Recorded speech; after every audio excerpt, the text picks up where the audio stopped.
heard it was good through the grapevine. I heard that you got a great mind. I don't think that we need to waste time. She feeling low with a shoe.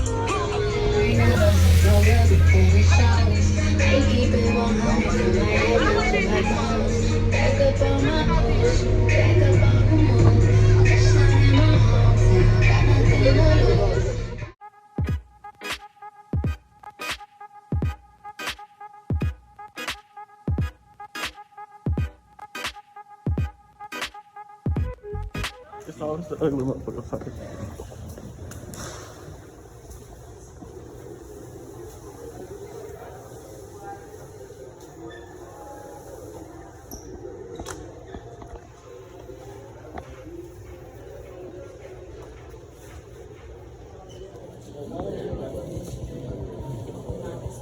Getting that wide head before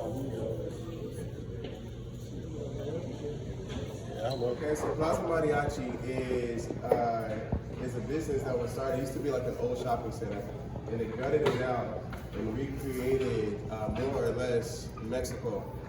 But you'll see different countries represented, not just Mexico. So the street names will represent more of Mexico and the Mexican culture. But probably during the time that we're here talking, they'll open up some more stores. This is my favorite store right here, Native Southwest. This just now opened.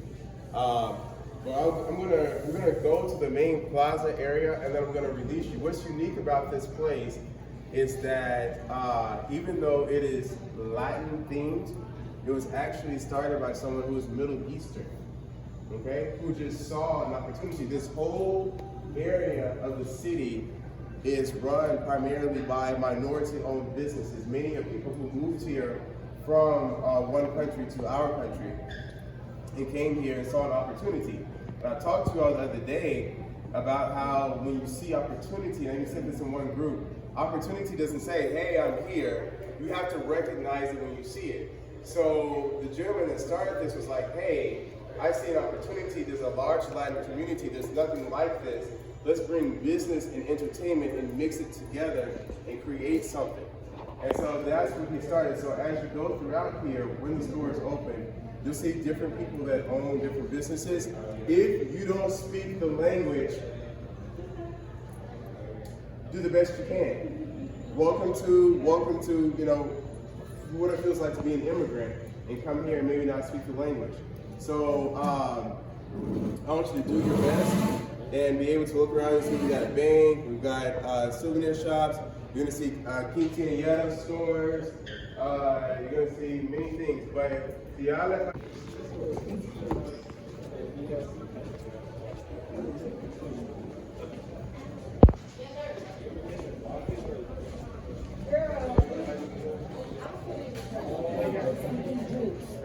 So would you talk to us about your business first and what you do, and then tell us about your business? Yeah, so after I went to college at the University of Oklahoma, then after college I began to chase around a lot of different career types, right? Just trying to make a lot of money. And after a while I just got tired of making other people a lot of money.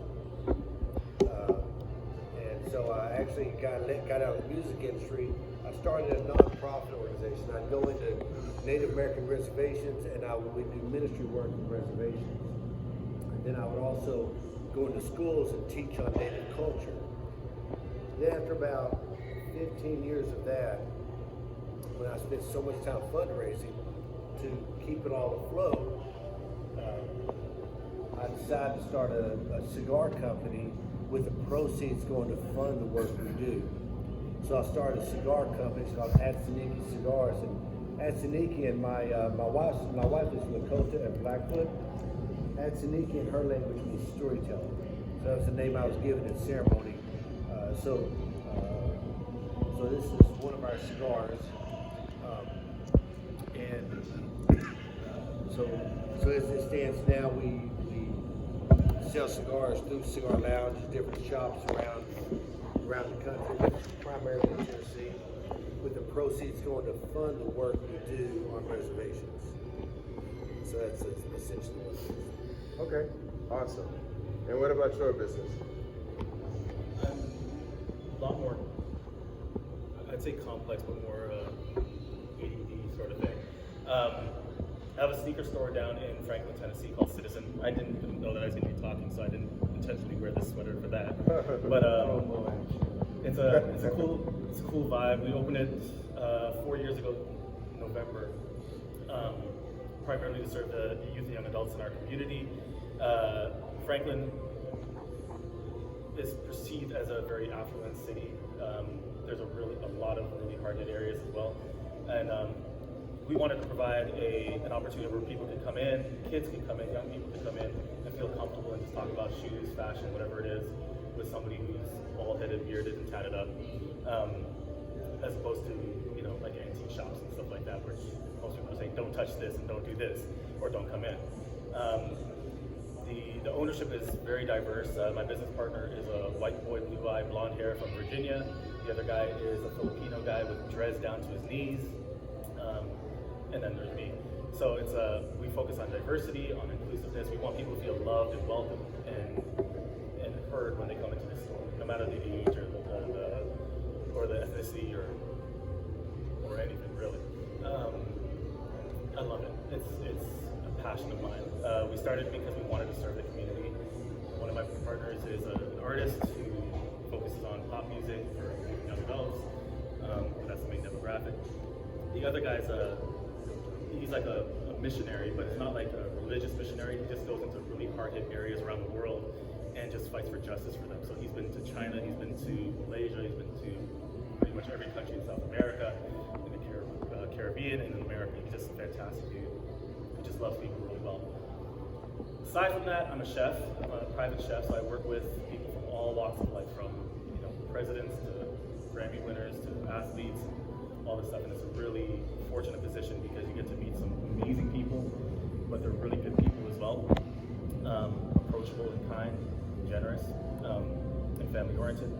And then most recently, I just started a business just in March, which is a kind of music industry tech software platform for aspiring artists. So people who are trying to make it in the music business, for lack of better terms, they go through my company and we try to connect them with the right people, right producers, right songwriters, artists, stuff like that.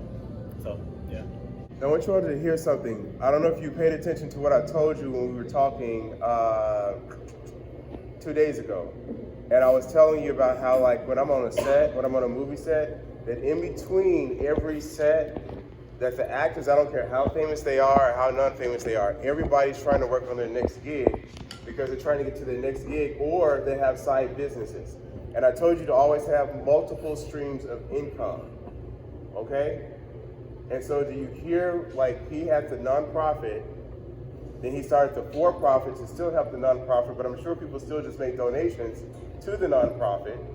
So that's 2 income streams, okay, at least. I'm sure he's got others, okay? And then he has about 5 or 6 different streams that all flow up to the same thing, okay? She talked about her multiple streams of income. I told you all about different things that I do. Are you seeing a message here? Are you starting to catch on to something?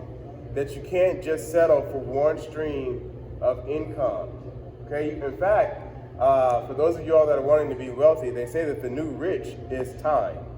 They say it's not even money anymore. It's about who has the most time, who has the most flexibility, okay? Who can come out on a day like this?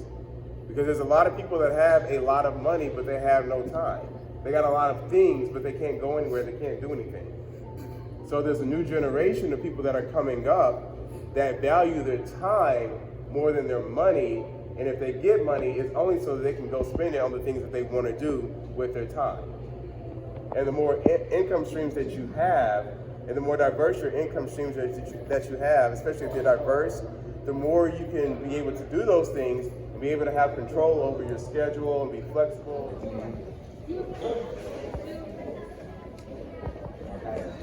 Which one? Which one? Which one? The first one. The purple one? Yeah. No. You look warm in there. Would you wear that? Okay. I think it's like. You can wear it. Yeah, I thought that one because it look those look like for girls. Chris, let's go see those big ass hats.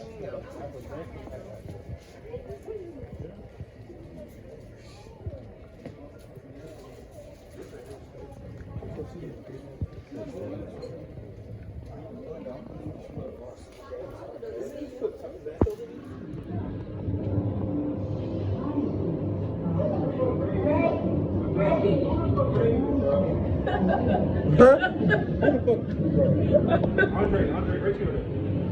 Andre. All right. No. Oh, this one.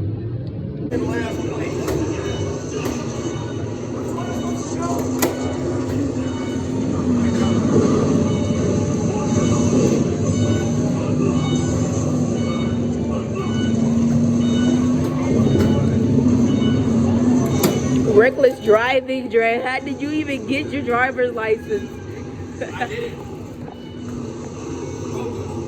Illegal driving.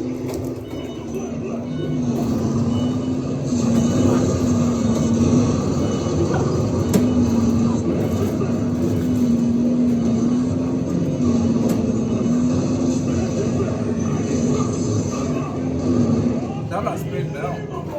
I just helped you drive. Somebody got mad.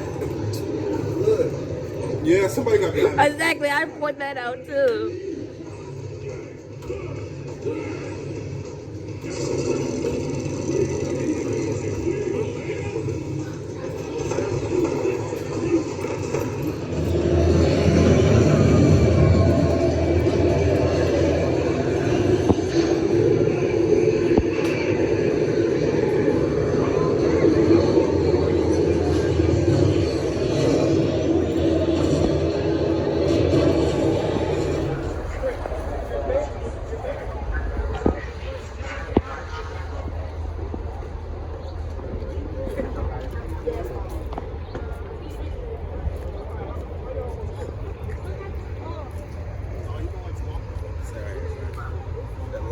Just right.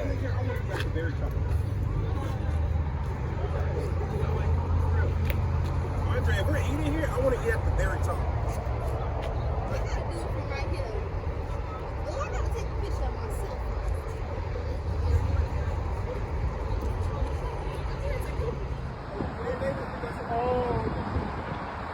I ain't even using my phone this much.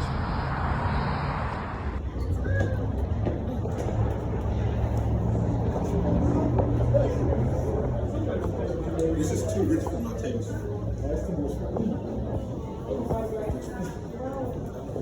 It's too rich for your taste. Literally my taste. I'm not.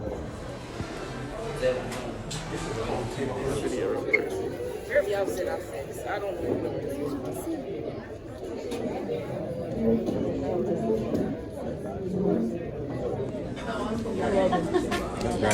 I don't know if these egg rolls are